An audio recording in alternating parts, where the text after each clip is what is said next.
नमस्कार। आज हम एक काफ़ी संवेदनशील लेकिन बहुत ज़रूरी विषय पर बात करने जा रहे हैं। ये अभिनेत्री तनिष्ठा चैटर्जी के बारे में है। उन्होंने हाल में सोशल मीडिया पर कुछ साझा किया है और हमारे पास इस पे सिनेमा एक्सप्रेस का एक लेख है। तो आज हम इसी की बारीकियों को समझने की कोशिश करेंगे। हाँ बिल्कुल। और देखिए, हमारा मकसद सिर्फ ये बताना नहीं होगा कि उन्होंने क्या देखा, बल्कि ये समझना ज्यादा जरूरी है कि उनके शब्दों का वजन क्या है ना? उनका मैसेज क्या है असल में, और इंडस्ट्री से इस पर रिएक्शन क्या आया। तो जो सोर्स है उसके आधार पर पूरी तस्वीर देखते हैं। तो बात ये हुई कि रविवार को तनिष्ठा चैटर्जी ने सोशल मीडिया पर एक पोस्ट डाली और वो खबर सुन के पढ़कर काफी लोग चौंक गए। उन्होंने बताया कि उन्हें stage 4 oligo metastatic cancer detect हुआ है। ये अपने आप में ही आप समझ सकते हैं कितनी बड़ी खबर है। बिल्कुल। और उन्होंने सिर्फ ये नहीं कहा कि कैंसर है, उन्होंने उसकी गंभीरता, मतलब स्टेज 4 और उसका टाइप ओलिगोमेटास्टैटिक, ये भी साफ साफ लिखा। देखिए, स्टेज 4 का मतलब होता है कि कैंसर शरीर में फैल चुका है, और ओलिगोमेटास्टैटिक एक खास स्थिति होती है जहां ये फैलाव शरीर के कुछ गिने चुने हिस्सों तक ही लिमिटेड होता है। ये जानना जरूरी है क्योंकि इसका इलाज थोड़ा अलग हो सकता है मेटास्टैटिक कैंसर के दूसरे टाइप से। सही कहा आपने। और उन्होंने ये भी बताया कि ये सब उनके लिए पिछले 8 महीनों से चल रहा था। ये जानकर और भी दुख होता है क्योंकि कुछ ही समय पहले उन्होंने अपने पिता को भी खोया था, वो भी कैंसर की वजह से। हाँ। तो एक तरह से वो पहले ही इस दुख से गुजर चुकी थीं और फिर उन्हें खुद के बारे में ये पता चला। हाँ, और इस तरह की जो पारदर्शिता होती है ना, खासकर हेल्थ जैसे निजी मामले में, ये बहुत हिम्मत का काम है। अक्सर लोग ऐसी बातें छुपाते हैं, पर उन्होंने इसे शेयर करने का फैसला किया, और यही पारदर्शिता उनके आगे के मैसेज को और वजन देती है। बिल्कुल। उन्होंने अपनी निजी जिंदगी की चुनौतियों का भी जिक्र किया है।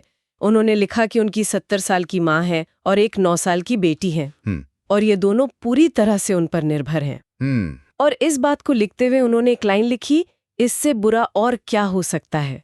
ये पढ़कर वाकई महसूस होता है कि वो किस मुश्किल दौर से गुजर रही होंगी। हाँ, ये कॉन्टेक्स्ट समझना बहुत जरूरी है। ये सिर्फ एक हेल्थ की लड़ाई नहीं है ना? ये एक माँ और एक बेटी की जिम्मेदारियों के साथ लड़ी जा रही है। जब आप पर इतने लोग डिपेंडेंट हों तो ऐसी खबर का बोझ वो कई गुना बढ़ जाता है। और इसी भारीपन के बीच उन्होंने जो आगे कहा वो सच में ध्यान देने लायक है। बिल्कुल, क्योंकि इसके फौरन बाद वो कहती हैं कि ये पोस्ट दर्द या पीड़ा के बारे में नहीं है। ये सुनकर थोड़ा सा आश्चर्य होता है ना? हाँ। वो कहती हैं कि ये पोस्ट प्यार और ताकत के बारे में है।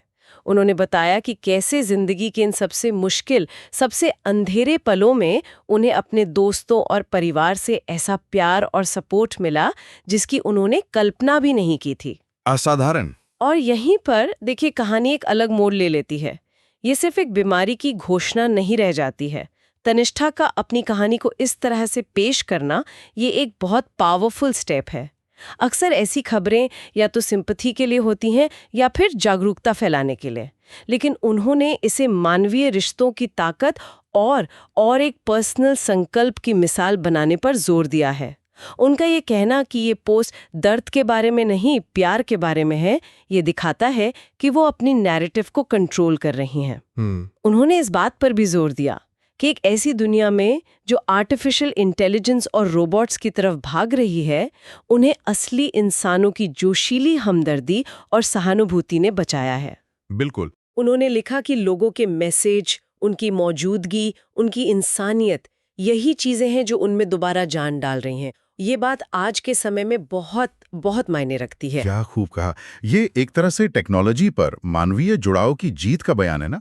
वो कह रही हैं कि मुश्किल वक्त में मशीनें नहीं, इंसान काम आते हैं। उनकी करुणा, उनका साथ। ये सिर्फ एक इमोशनल बयान नहीं लगता, ये शायद उनके अनुभव का सच है। और उन्होंने खास तौर पर कुछ रिश्तों का जिक्र किया है। हाँ बिल्कुल, उन्होंने खास तौर पर अपनी महिला मित्रों का जिक्र किया और सिस्टरहुड यानी जो महिला एकजुटता होती है उसका आभार व्यक्त किया है। उन्होंने लिखा कि इन दोस्तों ने उन्हें जबरदस्त प्यार, गहरी सहानुभूति और कभी ना हारने वाली ताकत दी। ये पढ़कर लगता है कि उनके जीवन में महिलाओं का एक बहुत मजबूत सपोर्ट सिस्टम है। उन्होंने कोंकणा सेन शर्मा, शबाना आजमी, दिया मिर्जा, दिव्या दत्ता, ऋचा चड्ढा, विद्या बालन, कई जानी मानी अभिनेत्रियों को टैग भी किया है। देखिए, ये सिस्टरहुड वाली बात महत्वपूर्ण है। ये सिर्फ दोस्ती नहीं है, ये अक्सर महिलाओं के बीच एक खास तरह का इमोशनल और प्रैक्टिकल सपोर्ट होता है। सार्वजनिक रूप से नामों का जिक्र करना ये सिर्फ उन लोगों के प्रति आभार जताना नहीं है, बल्कि ये उस नेटवर्क की ताकत को भी दिखाता है। समाज में अक्सर महिलाओं के आपसी रिश्तों को कम करके आंका जाता है ना, लेकिन यहाँ तनिष्ठा उसे अपनी ताकत का स्रोत बता रही हैं। ये दिखाता है कि संकट के समय ऐसे सपोर्ट नेटवर्क कितने क्रिटिकल हो सकते हैं। और उनके इस संदेश का असर सिर्फ उनके करीबी दोस्तों तक ही सीमित नहीं रहा। फिल्म इंडस्ट्री से भी उन्हें भरपूर समर्थन मिला है। कई लोगों ने उनकी पोस्ट पर कमेंट किया, जैसे कोंकणा सेन शर्मा ने लिखा, तुम अविश्वसनीय और प्रेरणादायक हो, तुम्हें प्यार। हाँ, और ये प्रक्रियाएं सिर्फ फॉर्मल नहीं लगती। जैसे अभय देओल का मैसेज है, तुम्हें प्यार भेज रहा हूं टैन। छोटा है लेकिन काफी वार्म लगता है। और अली फजल ने भी काफी दमदार बात लिखी है। उन्होंने कहा, तुम रॉकस्टार हो, हम सब तुम्हारे साथ हैं, दुनिया में तुमसे ज्यादा मजबूत कुछ नहीं है, ये तुम बेहतर जानती हो, तुम रॉकस्टार हो। ये शब्द वाकई हौसला बढ़ाने वाले हैं। निश्चित रूप से ये कमेंट्स दिखाते हैं कि तनिष्ठा ने जो प्यार और समर्थन मिलने की बात कही, वो सिर्फ उनके पर्सनल दायरे तक सीमित नहीं है। इंडस्ट्री में उनके साथी कलाकार भी उनके साथ खड़े हैं और उनकी हिम्मत की तारीफ कर रहे हैं। ये उस सिस्टरहुड और दोस्ती का सार्वजनिक प्रदर्शन भी है जिसका उन्होंने जिक्र किया था। ये दिखाता है कि उनके मैसेज ने उनके सहकर्मियों को भी गहराई से छुआ है। अच्छा, उन लोगों के लिए जो शायद तनिष्ठा चैटर्जी के काम से बहुत ज्यादा परिचित ना हो, उन्हें थोड़ा याद दिला दें कि वो काफी समय से सार्थक सिनेमा का हिस्सा रही हैं। उन्होंने पास्ट 2015, एंग्री इंडियन गॉडेसेस 2015 जैसी फिल्मों में काम किया है जो महिलाओं के मुद्दों पर केंद्रित थीं। हाँ, बिल्कुल। और इंटरनेशनल लेवल पर भी उन्होंने लायन जैसी बहुत प्रशंसित फिल्म में काम किया है। उनकी फिल्मोग्राफी में अन इंडियन 2016 और हाल ही में आई जोरम 2023 भी शामिल है। उनका काम अक्सर गंभीर, विचारोत्तेजक और सामाजिक रूप से प्रासंगिक विषयों पर होता है। क्या आपको लगता है कि उनके द्वारा निभाए गए किरदारों की जो गहराई है और उनके निजी जीवन में जो ये ताकत दिख रही है, इसके बीच कोई कनेक्शन हो सकता है? देखिए, ये कहना तो मुश्किल है कि कोई सीधा कनेक्शन है या नहीं, लेकिन एक दिलचस्प समानता जरूर दिखती है ना? उनके कई किरदार मुश्किल हालात से जूझते हैं। उनमें एक तरह की अंदरूनी ताकत होती है। अब वो अपनी निजी जिंदगी में भी वैसी ही असाधारण हिम्मत और पॉजिटिविटी दिखा रही हैं। शायद कला और जीवन वो कहीं ना कहीं एक दूसरे को प्रभावित करते ही हैं। जिस तरह वो अपनी फिल्मों में मुश्किल सच्चाइयों का सामना करती हैं, शायद उसी तरह वो अब अपनी जिंदगी की इस सच्चाई का सामना कर रही हैं, लेकिन अपने चुने हुए नजरिए के साथ। तो अगर हम इस पूरी चर्चा को समेटें तो हमने देखा कि तनिष्ठा चटर्जी ने एक बेहद गंभीर और निजी स्वास्थ्य चुनौती को साझा किया, लेकिन उन्होंने इसे सिर्फ एक बुरी खबर के तौर पर पेश नहीं किया। बिल्कुल नहीं। उन्होंने फोकस को दर्द और डर से हटाकर प्यार, मानवीय रिश्तों और अंदरूनी ताकत पर ला दिया। बिल्कुल सही कहा आपने। क्या हम कह सकते हैं कि उन्होंने अपनी भेद्यता को ही अपनी ताकत बना लिया? बिल्कुल सही कहा आपने। उन्होंने अपनी स्थिति की गंभीरता को छुपाया नहीं, अपनी निर्भरता की चिंताएं भी साझा की, मतलब अपनी वल्नरेबिलिटी को स्वीकार किया, लेकिन साथ ही उन्होंने कहानी का रुख मोड़ दिया। उन्होंने इसे एक मौका बनाया आभार व्यक्त करने का, अपने दोस्तों, परिवार और उस सिस्टरहुड के प्रति जिसने उन्हें संभाला। उनका संदेश सिर्फ उनके बारे में नहीं है, ये मानवीय जुड़ाव की शक्ति के बारे में एक शक्तिशाली बयान है। ये दिखाता है कि कैसे मुश्किल समय में भी सकारात्मकता और उम्मीद को चुना जा सकता है। ये पूरी बात हमें सोचने पर मजबूर करती है ना?